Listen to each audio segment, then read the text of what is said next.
शैतान की रेत। यह एक प्राचीन अरब की डरावनी कहानी है।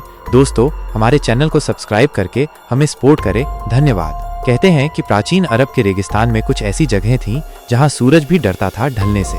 ये कहानी है एक ऐसे कारवां की जो रेत के समंदर में खो गया और जो मिला वो इंसान नहीं बल्कि शैतान का साया था। हजारों साल पहले की बात है। एक व्यापारी अब्दुल्ला अल हकीम अपने कारवां के साथ मक्का से दमिश्क की ओर निकला था। उसके साथ थे 20 ऊंट, 10 नौकर और उसकी इकलौती बेटी जाहिरा। कारवां में सोना, मसाले और रेशम भरा था, मगर रास्ते में एक रेत का तूफान आया। तूफानी हवा ऐसी चीख रही थी मानो किसी की रूह फटी जा रही हो। देखते ही देखते आसमान काला हो गया और कारवां रास्ता भटक गया। जब तूफान थमा तो अब्दुल्ला ने देखा कि वो एक अनजान रेगिस्तान में खड़े थे। चारों तरफ सिर्फ रेत, न कोई निशान, न कोई पहचान। ऊंट बेचैन थे और नौकरों के चेहरों पर खौफ छा गया था। जाहिरा ने अपने अब्बू से कहा, ये जगह ठीक नहीं लगती, हवा में कुछ बुरा है। मगर अब्दुल्ला ने उसे चुप कराया और कहा, अल्लाह पर भरोसा रखो बेटी। थोड़ी देर बाद रात हुई और कारवां ने एक ऊंची टीले के पास डेरा डाला। चांद की रोशनी में रेत चमक रही थी, लेकिन हवा में एक सन्नाटा था जो कानों को चीर रहा था। तभी दूर से एक आवाज आई, या इलाही, एक फुसफुसाहट जो हवा के साथ बह रही थी। नौकरों ने डर से एक दूसरे को देखा। तभी अब्दुल्ला ने कहा, शायद कोई मुसाफिर है। उसने अपने सबसे भरोसेमंद नौकर हसन को देखने भेजा कि क्या मजरा है। हसन उस आदमी को ढूंढने चला गया, मगर वो वापस नहीं आया। घंटों बीत गए। हसन के वापस न आने पर अब्दुल्ला बेचैन हो उठा।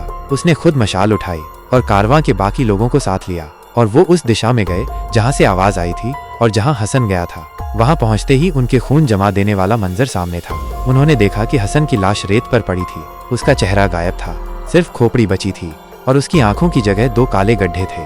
जाहिरा जोर से चीख पड़ी, अब्बू, ये शैतान का काम है। तभी हवा में फिर वही फुसफुसाहट गूंजी, या इलाही। इस बार आवाज पास थी, बहुत पास। कारवां के लोग घबरा गए। एक नौकर ने भागने की कोशिश की, मगर रेत ने उसे निगल लिया। हाँ, रेत सचमुच हिल रही थी, जैसे कोई उसमें से बाहर आ रहा हो। अब्दुल्लाह ने कुरान की आयतें पढ़नी शुरू की, मगर आवाज तेज होती गई। अचानक रेत से एक साया उभरा, काला, लंबा और ऐसा कि उसका चेहरा नहीं दिख रहा था, सिर्फ 2 चमकती लाल आंखें थीं।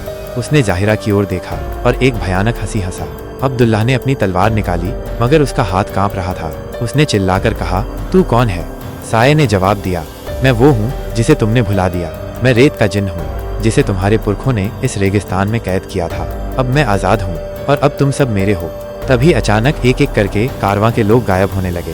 कोई चीखता, कोई रोता, मगर रेत हर किसी को निगल रही थी। जाहिरा अपने अब्बू से लिपट गई, हमें बचाओ, मगर अब्दुल्लाह कुछ न कर सका। आखिरी बार उसने देखा कि वो साया जाहिरा को अपने साथ रेत में खींच रहा था। फिर रेत में सन्नाटा सा छा गया।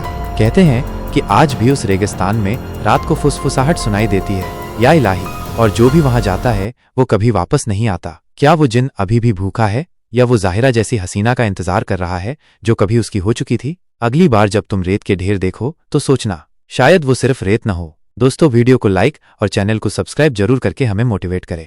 धन्यवाद।